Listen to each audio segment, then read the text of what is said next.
Hello, people of the internet. My name is Shady Shadow, and if you were not on Twitter within the past couple weeks or so, first of all, thank God, and second of all, you have probably not been aware of a particular controversy that former Channel Awesome content creator Lindsay Ellis has got herself into, or more or less what people believe she got herself into, and I will explain what I mean by that here in just a moment.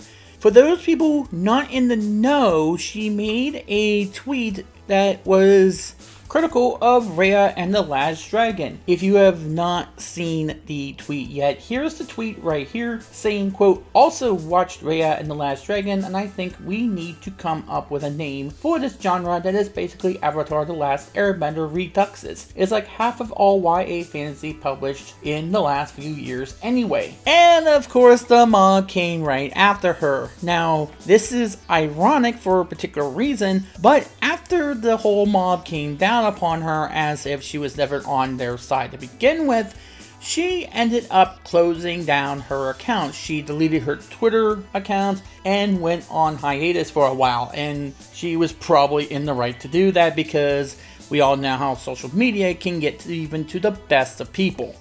And of course, Reset Era, God, why did it have to be Reset Era, jumped upon this, and as if they did not burn enough bridges already, they decided to just dump her out like yesterday's garbage in a thread entitled "Lindsay Ellis drops a take so bad she nukes her Twitter account." And of course, the majority of the people on Reset Era are going to agree with each other because Reset Era is known to do what it usually does and purge anybody who dares to disagree with them even in the slightest bit.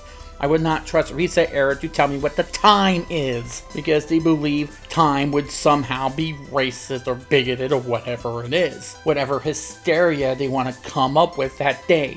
Again, how can you have any sensible, reasonable, and nuanced dialogue if you purge and ban anybody who dares have a different opinion than the elites that hive mind there? But I digress. What is ironic about this, and what is ironic about both the Twitter mob and Reset Era going after Lindsay Ellis for something like this tweet, which I'll get to here in just a moment because I have a few questions I want to ask about it, is the notion that she herself has been delving into this whole mindset of cancel culture in the last few years. We all know that she has had some friendships with Anita Sarkeesian, and she has been friends with Dan Olsen, who was friends with Zoe Quinn, and we all know how toxic those two are, Dan Olsen and Zoe Quinn, and I have no love for Zoe Quinn at all. Let's just put it that way. And we all know that Anita Sarkeesian's stock kind of fell off a freaking cliff in recent years, so let's not get into that subject. But the mindset of this is that she seemed to be on their side. People were accusing her of using block lists in order to block anybody on Twitter who might be following another person, or might be believing one thing that someone else might be believing that that guy was thinking about, or what that woman was thinking about, and so on and so forth. And I have said many times that third-party block lists on Twitter are not productive. They serve no purpose other than to alienate people and to assume the worst out of somebody when somebody has never met the person, has never actually seen the context behind certain thoughts and opinions. And you never know what the person who made that block list is interpreting that opinion to be, and what their political beliefs are, and what their social beliefs are. So people were accusing her of that, and of course, we all know that she had a part in the Not So Awesome document, the now infamous document that dropped a couple years back when they were accusing Channel Awesome but doing a whole lot of stuff to their former producers, when in reality it was a whole bunch of cancel culture going on against them. It was a whole bunch of nothing burgers, the petty BS stuff, the stuff like, oh, I didn't get a Sega Genesis out of this, or whatever it was supposed to be, sprinkled in with some more serious allegations. We all realize what the allegations are. We don't have to repeat them all over again. Go watch my previous content if you want to know the full details about what was going on there. Lindsay Ellis was one of the first people I had criticized, and I have no shame in admitting that. I had criticized her in the past because, according to her place in the document, she had said that she got a call from Mike Michaud concerning the now infamous media article that Ann Olsen published about 8chan and the child pornography scandal on one day, when in reality he might have called Mike Michaud first, and there was a big mess about what the timing of all of that stuff was in relation to what she says the timing of the events were. And it made a huge red flag pop up in my head about that whole ordeal, because I was kind of watching all of that happen in real time. I was watching everything that was going down, and the Crash Override Network Skype chat logs were leaked.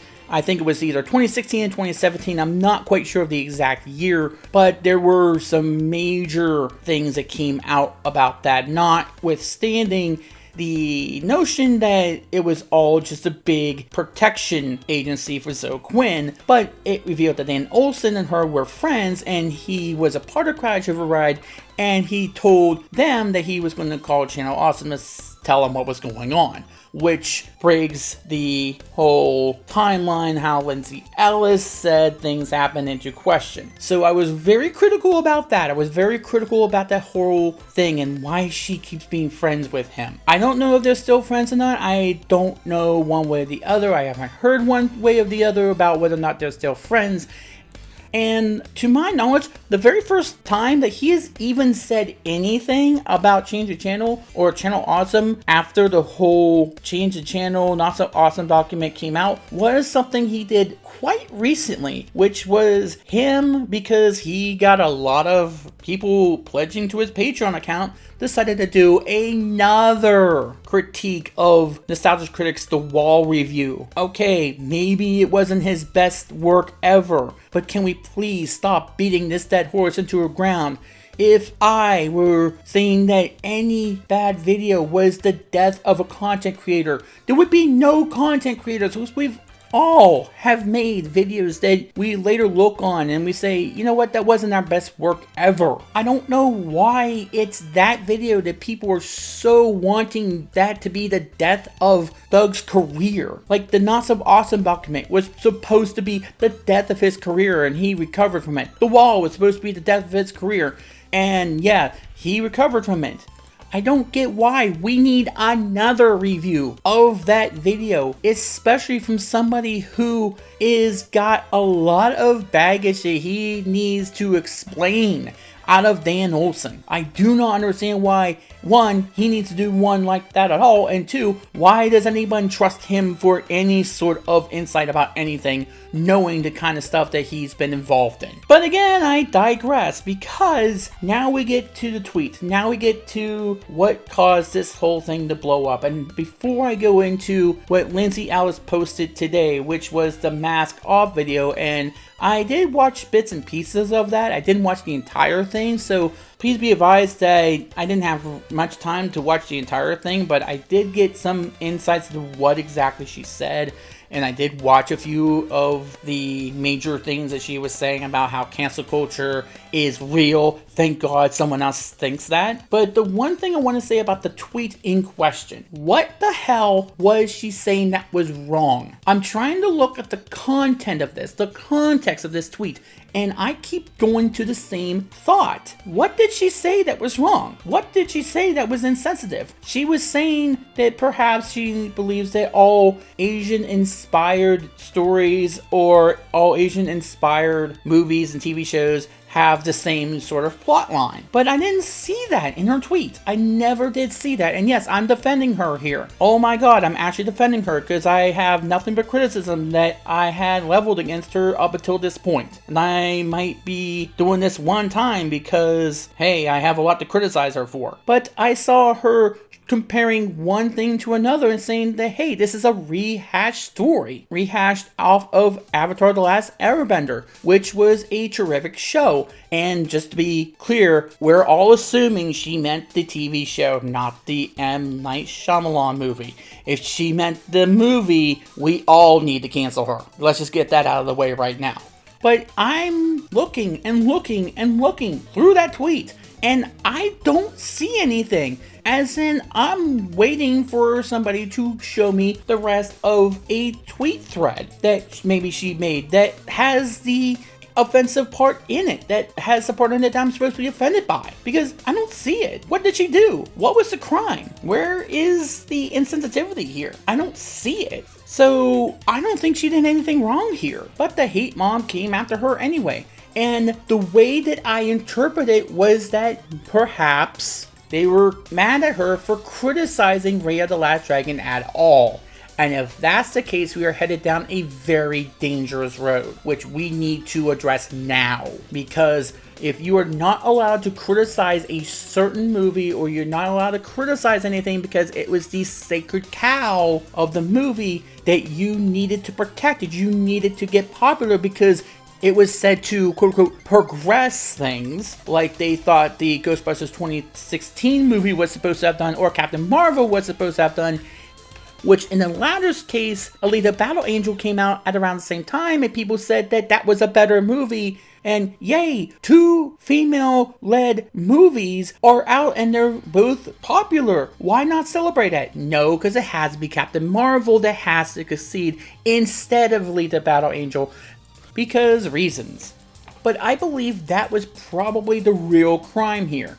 And of course they had to hide the real reason, like they had to hide the real reason on Reset Era why Angry Joe got the platform there. It wasn't because of his sexual assault allegations levied against him, it was because that he gave a less than positive review of The Last of Us 2. He gave it a 6 out of 10. It wasn't the worst thing in the world, Reset Era. But of course, Reset Era thought that The Last of Us 2 was the sacred cow that you could not criticize at all, ever. Because it was supposed to progress something, which it didn't progress very well because it was not written well. It was poorly received because the writing was not done well. There was more out of these that you can criticize than just the fact that, oh, they empowers women or whatever. It is not that. When did we ever say it was that? There was no systemic anything happening there. There was no hidden meaning behind these criticisms. Why people believe there is beyond me. Trust me, us YouTubers, we're saying what we mean. When we say that a movie was not written well, we mean a movie is not written well. There is no hidden meaning behind it that will let you to think, oh, well, they just don't like that there was female empowerment in the movie. Did we say that? Did we imply that? I don't think we did. Like, I don't think we implied that we didn't like Captain Marvel because the movie had a female lead in it. If we were against that, we would not be praising Alita Battle Angel. And by the way, no one said that Captain Marvel was a horrible movie. So let's get that out of there right now, please. There is no hidden meaning behind anything. We're not like the blogosphere. We actually disclose stuff. We actually disclose things. We actually say what we mean. We don't have to hide behind a major conglomerate. We don't have to share stories with each other trying to get a click because we need that advertiser money. We don't need to do that kind of stuff. Why? Because there's no middleman. We don't answer to anybody else but YouTube or to Twitch or to anybody else who we upload this to. We don't answer to this parent company. We don't answer to an advertiser. We don't answer to anybody but ourselves and maybe YouTube to make sure we're on the up and up or something like that, making sure we're not uploading somebody murdering another person. So I don't believe that she meant anything insensitive by this, because why would she? What reason did she have? She was on your side. She was on your team. And yet, the second that she had any bad inklings, the second that she had any fault to her whatsoever, you throw her out. That's what the quote-unquote woke mob is supposed to be doing, apparently. Throw them out the second there's any hint of a problem. They did the same thing with Talamanca the second that they saw a problem. and they went to form Reset Error, and I kid you not, NeoGAF is 10 times better than Reset Error ever will be. Period. Dot. End of story.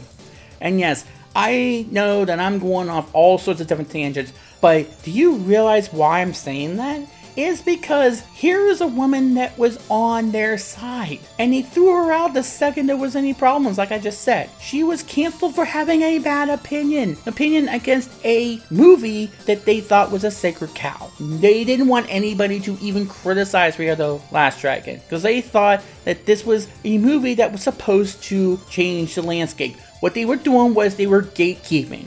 You can't be a progressive unless you think this. You can't be a COVID believer unless you whip out your phone and start filming a person who's minding his own business but just happens to not be wearing a mask on that particular day. Or if you don't believe that masks are effective.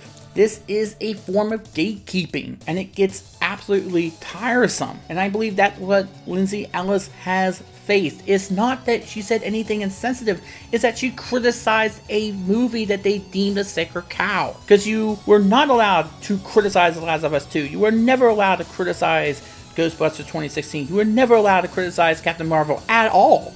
That's what they were a victim of. That's what Angry Joe was a victim of. That's what Lindsay Ellis is a victim of now. It's the gatekeeping. Had nothing to do with them being offended by a quote-unquote bad take, which was never a bad take because I'm still not seeing where the insensitivity is. And it is more so a problem because she was on their side on a lot of this stuff. But now that this has happened, maybe this is a wake-up call, and I would hope that it is, and I hope I'm right, maybe I'm going to be wrong. I'm fearful that I'm wrong. But given from what she has just posted, that some people say, oh, it's not enough. It's like an hour and 40 minutes long, and it's still not enough? And people say, oh, the length makes her show that she's not actually sorry. How is anybody supposed to judge whether or not somebody is actually sorry or not? It's what they do after the apology.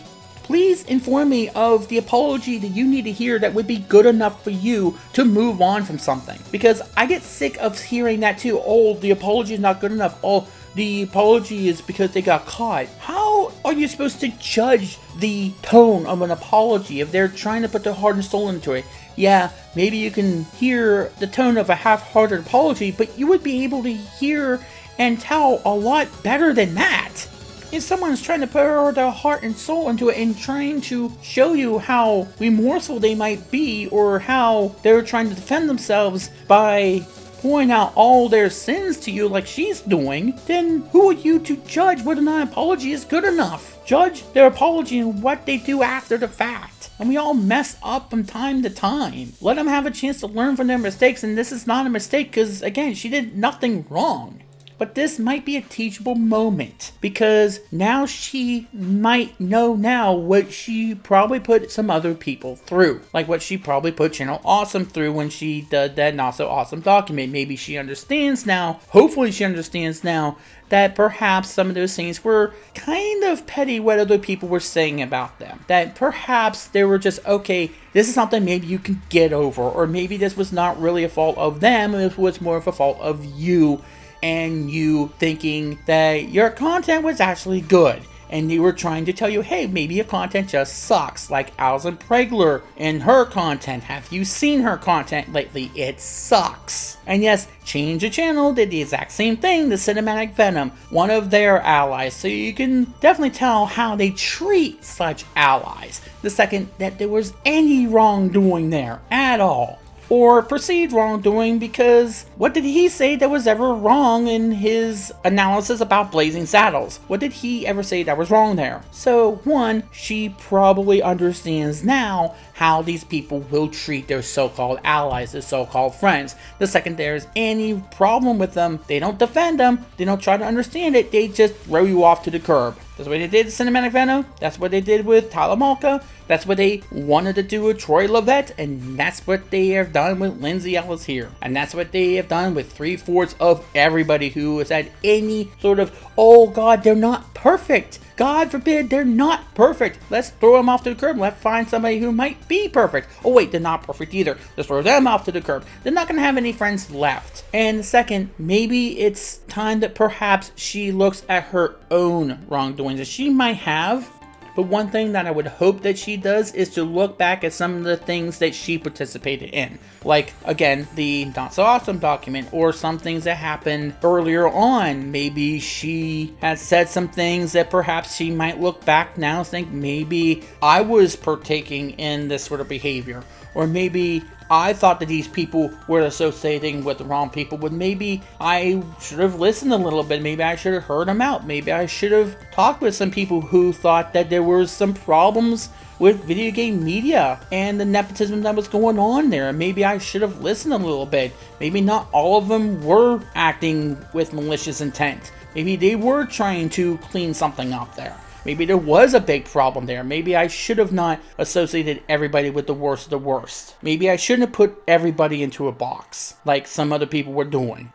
And yeah, it's easy to do that sometimes, especially when you had bad experiences in your life. Or maybe you have friends who are going through some problems with a certain subsection of groups that are harassing other people. That doesn't mean the entire group is bad, just that subsection. And maybe the other part of that movement is trying to condemn that sort of thing. You gotta let them try to do that. You gotta let them attempt to do that. Or else you're going to be labeled as something that you probably are not either. And that has been happening the last 5 years. 5 or 7 years. And there's a lot of people who are at fault of it. I don't think there's many people who are innocent of doing stuff like that. But you gotta understand that perhaps maybe we have some cleaning up to do in that aspect.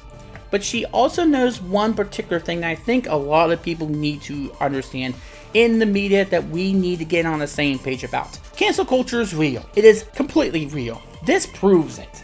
But right now, we are stuck in a problem here, where it's people saying, oh, cancel culture is fake. It is fake, except if it's on one particular aspect of the human race, or unless it's against me, or against this person, or against that person. And then you have the right wing, like Fox News, wearing out the concept and applying it to things that it doesn't belong to, like the Georgia voting laws. And Brian Kemp saying, oh, well, this is cancel culture. That isn't cancel culture.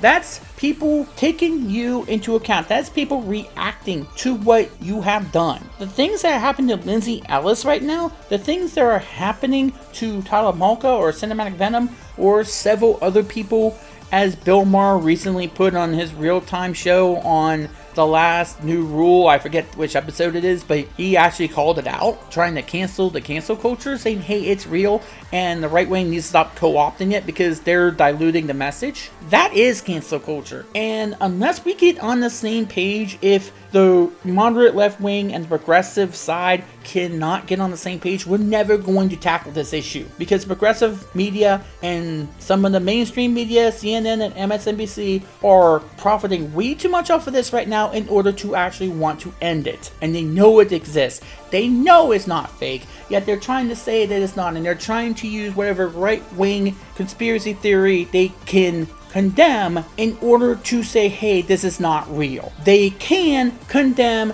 the right wing's usage of the terms while still maintaining that it exists and the mindset as a whole is a bad idea. And they need to call out when the extreme wings of this party is using it and are using it in a bad way, because they will never know where their limits are if the goalposts keep changing and getting destroyed. They don't know what to say. They don't know where the limits are. They don't know what to say in order to make sure they don't offend anybody. And we want to be sensitive. We want to understand these situations. We want to be able to coexist. And for the most part, we do. But when the media and progressive YouTube videos and YouTube channels poison the well like this, it does no good. It doesn't help anybody to understand where we're going with this. And it makes people not want to support these issues, not want to support these, because they don't know what they're supposed to do about them. They don't know what they can and can't say. And if the rules keep changing, if you make the rules up as you go along and change those rules as you go along too, you're just going to create animosity. You're going to create this division here. We got to get on the same page here, guys. We got to. But right now, it just seems as though people are so worried about whether or not it's real or not. hint, it's real. Look at what we're talking about here. I'm here defending Lindsay Ellis. When have you ever seen that happen? I'm here literally defending somebody who I never thought I would defend. I'm here defending somebody who I have called an outright liar before. I'm here saying that I hope this makes her realize that this is real and maybe she made some mistakes along the way.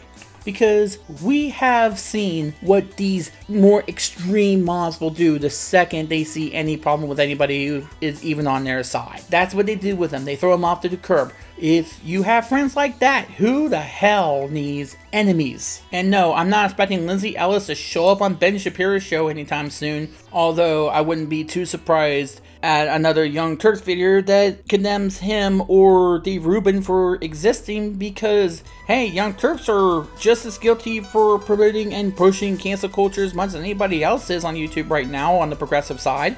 But maybe she should be the example of what happens when cancel culture goes out of control and does something to somebody who was not only on their side, but really didn't say anything wrong. This should be a wake-up call, and I am hopeful that it is. I'm fearful that it will never be. My name is JD Shadow. That just happened.